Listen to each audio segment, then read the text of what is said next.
factory. Oh yeah, I got a house, 2 kids, both boys. I'm gonna work all day pushing buttons.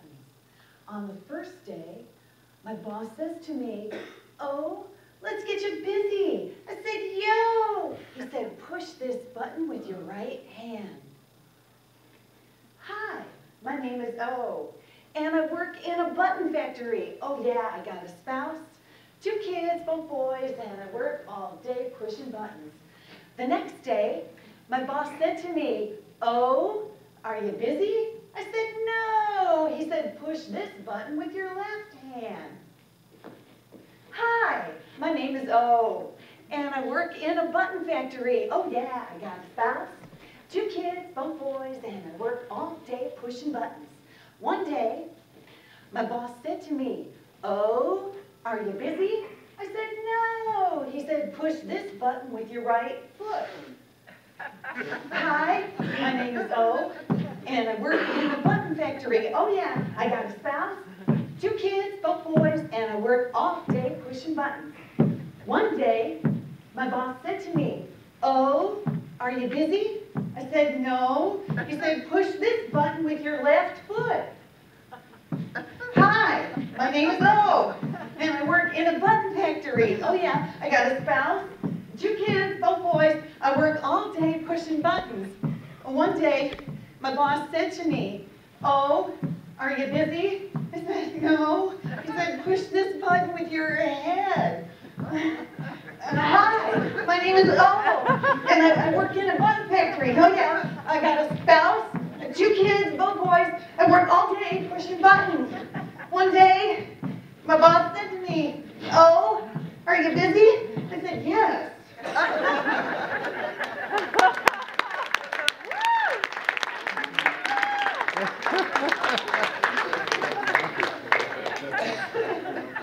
How many of you feel like O's sometimes?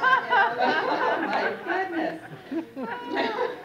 What a stressful situation, right? Are you with me? Yeah.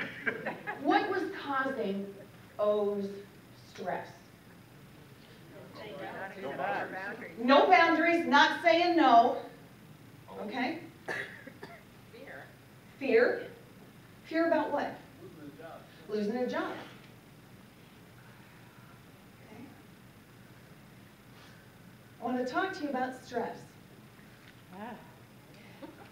Yeah, so let's figure out how to do that right now. Let's all figure out how to breathe. If we are going to deal with stress in our lives, breathing is something that we're going to have to learn how to do. Now, how many people in here you have ever, at any point in your life, watched a baby breathe? Where does a baby breathe?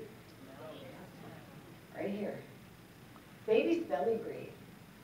You want to find the most relaxing thing in the world? Go find yourself a baby and watch it sleep. It is the most relaxing thing in the world. How many people agree? It's an amazing thing.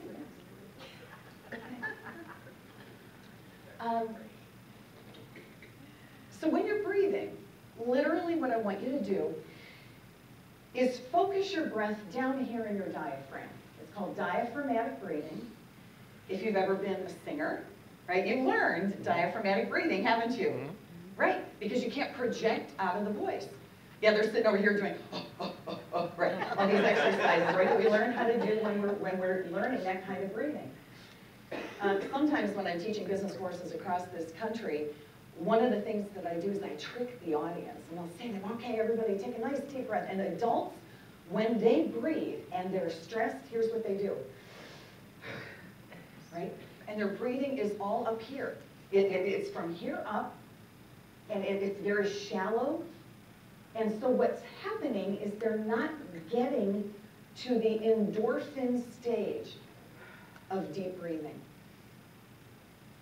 The powers that be that created us, fortunately created us with biochemical reactions. When you are stressed, if you choose, you can just lower your breathing in your body. So we're going to do that right now. Just put your hands down here so you can make sure you're getting this diaphragm going right, okay? So put your hands right here, and we're going to just take 3 nice, deep breaths together. Here we go. Breathe in. And gently out. Breathe in again. And gently out. One more time. In.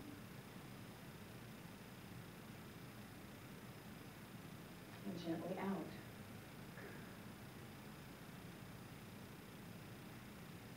How many of you sitting in this room right now, you feel more relaxed than you did 30 seconds ago? Yeah, at least 3/4 of the room. And the reason for that is very simple. The minute, the second that you located your breath here in the body, your feel-good endorphins kicked in, and your cellular memory took over. And your body said to itself, oh yeah, I remember this. This was when I had my binky and my lanky, and life was good and it was wonderful, right? That's how those feel-good endorphins work in the body. Now I want you to remember that technique as I talk to you today about stress. You can do that. You don't even have to put your hands on your belly. Nobody will even know what you're doing. Okay? Just go right here anytime. That song, by the way, that I opened with, that was not an original creation of mine. That comes to us from Carl Anthony. First time I saw him do that, I thought I would die laughing. It's hilarious.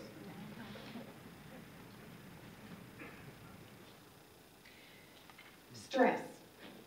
And the way I see it, there are only 2 causes. Now, isn't that nice? There are only 2 causes of stress in life. The things that we can see and the things that we cannot see. That's it.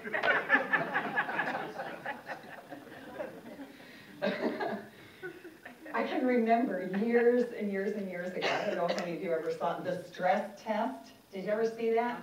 Right, the list, and it actually was created in 1967. A couple of psychiatrists did, and they went back through all of their records and asked 5,000 patients of theirs to indicate which of 43 stressors they had experienced in their life prior to coming to them for psychiatry.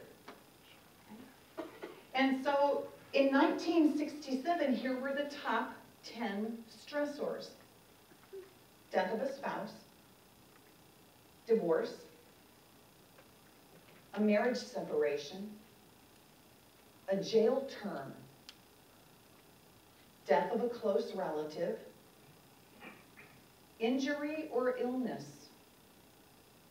marriage, fired from a job,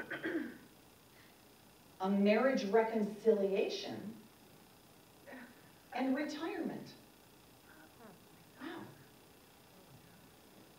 Do you mean to tell me that something as joyful as marriage can cause stress in the life? Honey, what do you think? Our first year of marriage, let's not go there. Not a pretty picture, I'm telling you. Even though we loved each other. Did we love each other then? Yeah. Wow, what a mess. Okay? I'm just being honest with you. Now, it's interesting to me in doing the research for this talk that these stressors, the top 10 stressors of human beings, has actually changed. In 2001, another researcher came in and said, well, let's see if the list needs to be updated. Okay? And here's what her research found.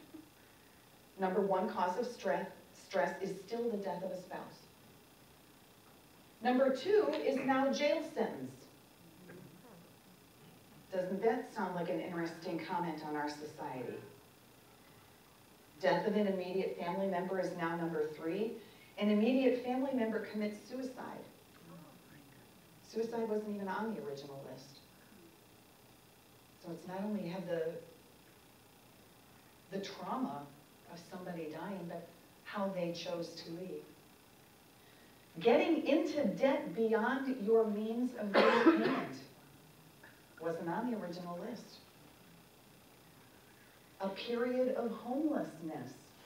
Homelessness was never even addressed as an issue in 1967. an immediate family member is seriously ill, there's unemployment for the head of a household, divorce, or the breakup of a family. I found it quite interesting that divorce and breakup of a family were now 9 and 10.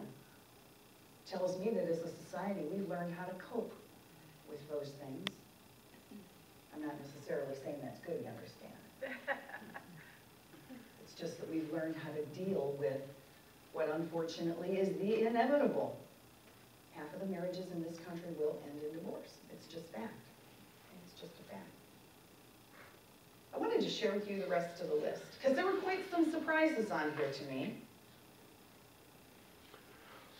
Change in health in a family member, pregnancy, sexual difficulty, addition of a family member, right? You have a birth of a baby, and it's stress.